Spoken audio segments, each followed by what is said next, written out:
السلام عليكم ورحمة الله وبركاته. ازيكم يا حبايبي؟ عاملين ايه؟ يا رب تكونوا بخير. معاكم دودو في البيت. لو اول مرة تشوفي قناتي اعملي اشتراك وفعلي جرس الكل عشان يوصلك كل جديد.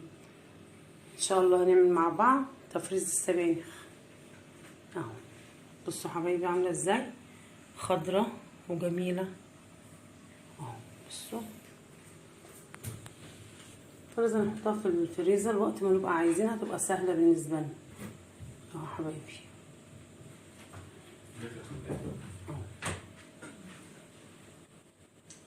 يلا بينا نشوف الطريقة ايه. يلا نشوف المكونات. يلا بينا نسمي الله ونصلي على الرسول عليه الصلاة والسلام. اللهم صل وسلم وبارك عليك يا حبيبي يا رسول الله. يلا بينا يلا بينا. معايا هنا كده حبايبي 3 كيلو سبانخ اهو، جايبهم عشان نفرزهم اهو. انا شطفتهم الاول، نقيت منهم حاجات، لو قابلني حاجه بردك هشيلها عشان وانا بخرطها. بعد ما اخرطها خالص واخلصها هشوفها بردك شطفه حلوه واصفيها بالمصفى. انا معاكم كده نعمل ايه، هنشوف هنعمل ايه باذن الله معاكم اهو. حبايبي بصوا، نجيب كده الصينيه دي كده على جنب. بصوا حاجات كده اهو، الحاجات الصغيره دي ممكن نشيلها كده نتغاضى عنها اهو.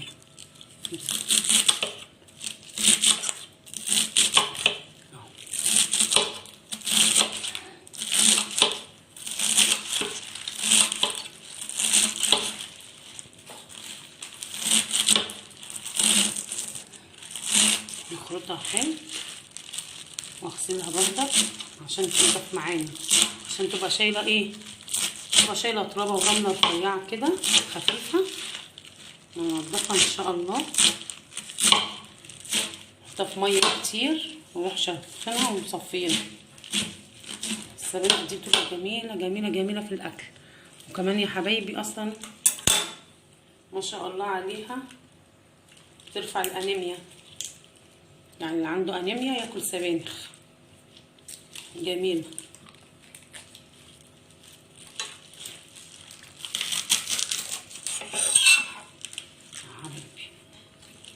اي ورقه صفرا تشيلوها منها، اي حاجه مش نظيفه ولا حاجه تشيلوها منها.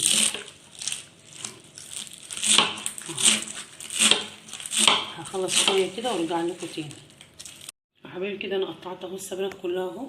هناخدها بقى على حله فيها ميه كتير، هنشطفها شطفه كويسه ونصفيها معاكم كده بالمصفى. بصوا يا حبايبي هنمسك السبانخ ننضفها اهو. بصوا يا حبايبي هنشطفها شطفه حلوه كده اهو. طبعا تكون غسل الحوض نضيف كده، نشطفها حلو. نقعد نشطفها شطفتين كده لحد ما الترابه تروح منها، ونصفيها في المصفى. نحطها في مصفى كده ونصفيها. نشطفها حلو كده، نشطفها مرتين 3.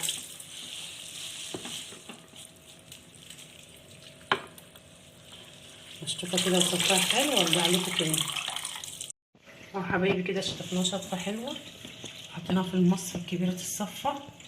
هنيجي بقى نروح حاطينها من الصفه خالص كده، نروح حاطينها في الحله. نحطها في الحله علشان ايه، نحطها على البوتاجاز تتشوح. هوريها لكم واحنا بنحطها كده اهو حبايبي. كده احنا حطيناها على البوتاجاز تتشوح الميه تنشف فيها خالص اهو. وانا اوريها لكم كل كده ايه، كل شويه. بصوا حبايبي اهو، بصوا نقلبها بس كده اهو. بصوا تنزل الميه بتاعتها ازاي، نقلبها كويس ونسيبها بردك ايه، الميه دي كلها تتبخر، ده كله ينزل على مفيش نبخر ده كده. بصوا بقى المفروض ان السبانخ بتحط لها كزبره وهي بايه بتتشوح، بس عشان احنا هنحطها في الفريزر هنفرزها ماشي. هنجيب الكزبره ساعتها كده، انا ما بحطهاش وهي بتلف كده على البوتاجاز، يعني لما تكون السبانخ تتشوح على البوتاجاز ما بحطلهاش ايه الكزبره بتاعتها. انا بحطها بعد ما تخلص خالص، وانا جايه احطها في التسبيكه بحط لها ايه حزمه الكزبره بتاعتها. فانا ان شاء الله باذن الله اما اجي اطلع كيس من الفريزر، لما الفريزر اطلع كيس من الفريزر احط له الكيس ايه، احط له حزمه الكزبره بتاعته، يبقى طعمها حلو ويبقى شكله لسه اخضر وما بتغمقش من التفريز يعني. خلص بس الميه دي تتبخر ارجع لكم تاني. كده اهو كده نشف منها الميه كده، خلاص نشف منها الميه. ايه بقى السر اللي بيخليها تقعد من السنه للسنه وتبقى متخزنه معاكي؟ هنحط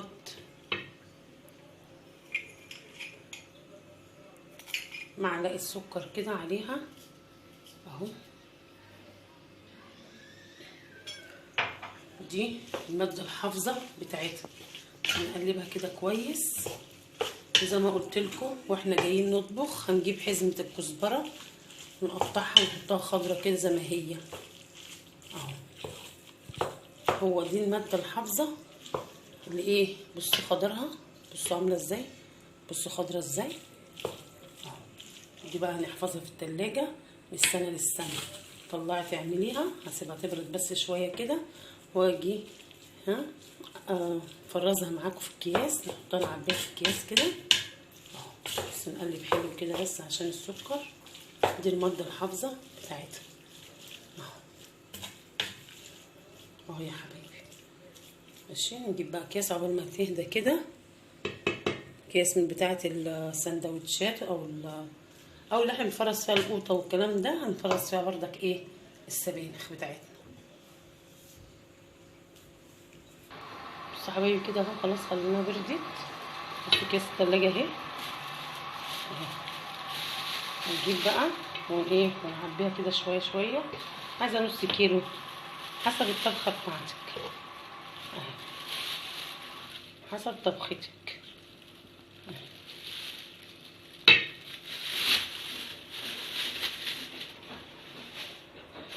نجيب كيس غيره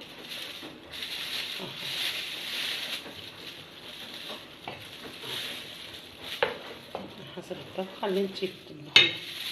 تعملي نص، تعملي كيلو الا ربع، تعملي كيلو، حسب طبختك. هتكيسيهم وتشيليهم في الفريزر، وقت ما تعوزيهم تطلعي منهم يبقوا جاهزين للطبخ. يا دوبك تعملي التسبيكه وتسقطيها فيها. هنكيسهم ونرجع لكم تاني. بس يا حبايبي كده احنا هنطلع منها الهواء خالص اهو، نفرده كده عشان ما ياخدش مكان في الفريزر اهو. نطلع منها الهواء اهو، بصوا اهو اهو كده خلصنا اهو معانا. بصوا طلع برضه الهواء منها كده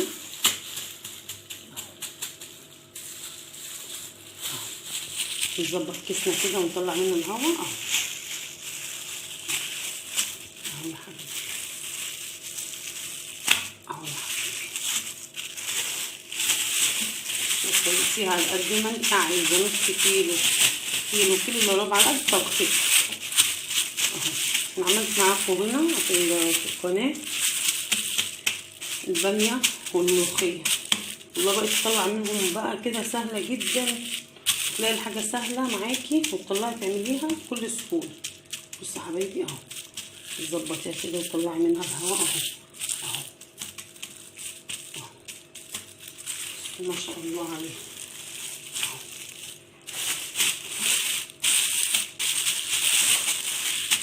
هظبطهم واوريهم لكم بعد ما اخلص. وبكده يا حبايبي كده احنا خلصنا اهو تفريز السبانخ اهو، كيسناها اهو.